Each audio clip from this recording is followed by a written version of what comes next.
नमस्कार मेरे कक्षा 10 के प्यारे बच्चों एवं सभी छात्र, आप सभी का स्वागत है हमारे YouTube चैनल आर्यस स्टडीज में। आज प्रकाश चैप्टर के दूसरे क्लास में आप सभी आए हुए हैं या सभी देख रहे हैं दूसरा क्लास। कल वाले क्लास में हमने प्रकाश के परिभाषा को देखा था, प्रकाश के गुण को देखा था, प्रकाश के आधार पर विभिन्न वस्तुओं को देखा था। मैंने प्रकाश के गुण में क्या देखा था? प्रकाश विकिरण ऊर्जा है, प्रकाश की तरंगे हैं या प्रकाश तरंग के रूप में चलती है। प्रकाश की तरंगे जब चलती है तो उसमें चाल उत्पन्न होता है। वो चाल 3 × 10⁸ मीटर प्रति सेकेंड की रफ्तार से निर्वात में होता है। आई होप समझ गए होंगे कि निर्वात में जब प्रकाश की चाल 3 × 10⁸ है तो जब वह अपना माध्यम बदलेगी, यानी कि जब वह वायु में आएगी तो उससे कम हो जाएगी, या उसका चाल या उसका वेग उससे निर्वात के चाल से कम होगा। और जब वायु से अगर वह जल में आती है तो और कम होगा, या कांच में आती है तो और कम होगा। तो हम देखते हैं कि प्रकाश की चाल कहाँ कम होती है, कहाँ बेसी। हम एक अनुभव करते हैं जहाँ पे वस्तु का घनत्व ज़्यादा होता है या वस्तु के अणुओं का घनत्व ज़्यादा होता है, वहाँ पे प्रकाश की रफ्तार क्या हो जाती है? कम हो जाती है। प्रकाश की रफ्तार क्या हो जाती है? कम हो जाती है। हम देखते हैं कि उसकी तरंगे धीमी हो जाती हैं, स्लो गति में गतिमान रहती हैं। तो इससे एक चीज़ कन्फर्म होता है कि जब घनत्व ज़्यादा होता है तो प्रकाश की चाल कम होने लगती है। और तरंग कहते हैं, कुछ विद्वानों का मत है, प्रकाश के तरंग प्रकृति में एक नाम थे हाइगेंस। कौन नाम थे? हाइगेंस। हाइगेंस नामक वैज्ञानिक ने बताया कि प्रकाश तरंगों के भांति व्यवहार करता है। इस तरंग प्रकृति के आधार पर हाइगेंस ने विवर्तन नियम, प्रकाश का परावर्तन नियम और प्रकाश का अपवर्तन नियम दिया। मेरे प्यारे बच्चों, आगे चैप्टर में हम प्रकाश के परावर्तन, प्रकाश के अपवर्तन के विषय में सीखेंगे या पढ़ेंगे। लेकिन उन्होंने प्रकाश का विद्युत प्रभाव के विषय में कुछ सुलझा नहीं सके। आगे आते हैं प्रकाश की कण प्रकृति। तो एक कणिका सिद्धांत था जिसके तहत कहा गया कि प्रकाश कणों की भांति व्यवहार करता है। लेकिन आइंस्टीन ने कहा प्रकाश बंडलों के रूप में, यानी गुच्छों के रूप में व्यवहार करता है। जी, आप समझ गए होंगे कि इस क्लास से आपको यह संतुष्टि हुई कि प्रकाश की तरंग को दो दैत्य तरंग या दो तरंगों के या दो तरीके से बांटा गया या दो प्रकृतियों में बांटा गया है। पहला, प्रकाश का तरंग प्रकृति, प्रकाश का कण प्रकृति।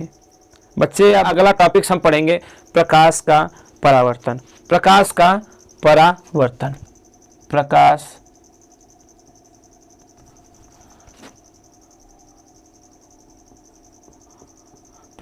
का परावर्तन। प्रकाश का परावर्तन। मेरे प्यारे बच्चों, प्रकाश शब्द को मैं पहले से परिचित करा चुका हूं, लेकिन प्रकाश के परावर्तन शब्द से हमें परिचित होना बहुत आवश्यक है, बहुत ही आवश्यक है। तो आइए हम देखते हैं प्रकाश का परावर्तन शब्द है क्या। परिभाषा के रूप में समझेंगे। जब प्रकाश की किरण किसी न किसी माध्यम से होकर निकलती है। माध्यम के विषय में आप समझ गए, प्राकृतिक माध्यम में सूर्य और तारे। चलिए, प्रकाश के परावर्तन को समझने से पहले हम समझ लेते हैं कि प्रकाश का माध्यम है क्या। पहला कह देते हैं प्राकृतिक माध्यम। प्राकृतिक माध्यम। दूसरा जैव माध्यम। तीसरा कृत्रिम माध्यम। देखिए, प्राकृतिक माध्यम क्या है? जब प्रकाश की किरण प्रकृति से उत्पन्न हो, मतलब कि प्राकृतिक माध्यम सूर्य होगा या प्रकृति की वस्तु है, तारे होंगे या प्रकृति की वस्तु है, तो ये सब प्रकाश के प्राकृतिक माध्यम है। जब प्रकाश की किरण प्राकृतिक माध्यम से निकलती है तो प्राकृतिक माध्यम है वो। अब सूर्य का प्रकाश नाभिकीय संलयन द्वारा निकलता है। जब हाइड्रोजन हीलियम में परिवर्तित होता है तो अत्यंत बहुत ही इतना मतलब बहुत ज़्यादा ऊर्जा निकलती है और हमें वही ऊर्जा पृथ्वी पर प्रकाश के रूप में मिलती है। तो सूर्य और तारे प्राकृतिक माध्यम है। जैव माध्यम, जीवों से प्राप्त ऊर्जा को जैव माध्यम कहते हैं। जैसे जुगनू का लाइट, जुगनू को आप सभी भली भांति जानते हो, जो रात में टिम टिम टिम टिम तारों की तरह टिमटिमाता है, जुगनू की लाइट, यह भी जैव माध्यम हो गया। आगे आते हैं कृत्रिम माध्यम। कृत्रिम में देखते हैं जैसे मोमबत्ती, बल्ब, लालटेन, दीपक, टार्च इत्यादि, ये सब कैसे माध्यम है? कृत्रिम माध्यम। तो हम क्या बताएं कि प्रकाश 3 माध्यमों से निकलता है, प्राकृतिक, जैव और कृत्रिम। आगे हम देखते हैं मेरे प्यारे बच्चों, आपको समझ में आ रहा होगा, हमें आशा है कि आप लोग समझ रहे होंगे। अगर कहीं भी किसी भी टॉपिक में आपको डाउट होगा तो प्लीज़ कमेंट सेक्शन में कमेंट करके पूछिएगा, हम उसको हल करने की कोशिश करेंगे। चलिए तो हम समझते हैं प्रकाश का परावर्तन। बच्चा अभी हम समझे प्राकृतिक माध्यम, कृत्रिम माध्यम और जैव माध्यम। तो प्रकाश की किरण जब किसी माध्यम से निकलकर किसी तल पर टकराती है तो उसके कुछ अंश भाग या प्रकाश की जो किरणें तल पर टकराए रहेंगे वापस लौट जाती है या उसी माध्यम में चली जाती है। यही कहलाता है प्रकाश का परावर्तन। प्रकाश का परावर्तन, आइए परिभाषा के रूप में समझते हैं। किसी माध्यम से आने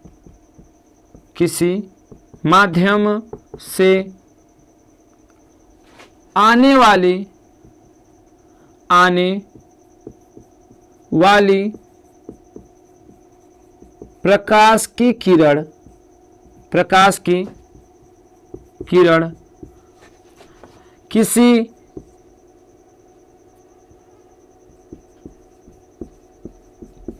तल पर टकराने के बाद, किसी माध्यम से आने वाली प्रकाश की किरण किसी तल पर टकराने के बाद उसी माध्यम में लौट जाती है, यह प्रकाश का परावर्तन। देखिए बच्चे, हम यहाँ पे परिभाषा लिखिए, किसी माध्यम से आने वाली प्रकाश की किरण, कोई भी माध्यम हो प्रकाश का, किसी माध्यम से प्रकाश की किरण आए, किसी माध्यम से आने वाली प्रकाश की किरण किसी तल पर, चिकना तल हो कोई तल हो, टकरा रही है, टकराने के बाद अगर उसी माध्यम में वापस लौट जाती है, यह प्रकाश का परावर्तन होता है। बच्चा मान लीजिए यहाँ पे एक परावर्तक तल है, ठीक, मान लीजिए हम कहते हैं परावर्तक तल है, यहाँ कोई माध्यम है, यहाँ से प्रकाश की किरण यहाँ गिर रही है, यहाँ पे टकरा रही है, यह बिंदु मान लीजिए ए है परावर्तक तल का, यहाँ पे टकरा रही है, टकराने के बाद इसी माध्यम में क्या हो रही है, लौट जा रही है, या कुछ अंश भाग लौट रही है, कुछ भाग प्रकाश के नीचे चले जा रहे हैं, फिर भी यहाँ पे जितनी भाग प्रकाश की उसी माध्यम में लौट गई, यही क्या कहलाएगा, प्रकाश का परावर्तन। प्रकाश का परावर्तन समझ में आया? फिर से समझिए, किसी माध्यम से चलने वाली प्रकाश की किरण या किसी माध्यम से आने वाली प्रकाश की किरण परावर्तक तल से टकराने के बाद अपने मार्ग में वापस लौट जाती है, प्रकाश का परावर्तन कहलाता है। किसी माध्यम से आने वाले प्रकाश की किरण परावर्तन के पश्चात अपने मार्ग में वापस चली जाती है, या परावर्तक तल से टकराने के बाद अधिकांश भाग अपने मार्ग में वापस चला जाता है, अपने माध्यम में वापस चला जाता है, प्रकाश का परावर्तन कहलाता है। बच्चे समझ गए होंगे आप प्रकाश का परावर्तन क्या है। आई श्योर कि आप समझ गए होंगे।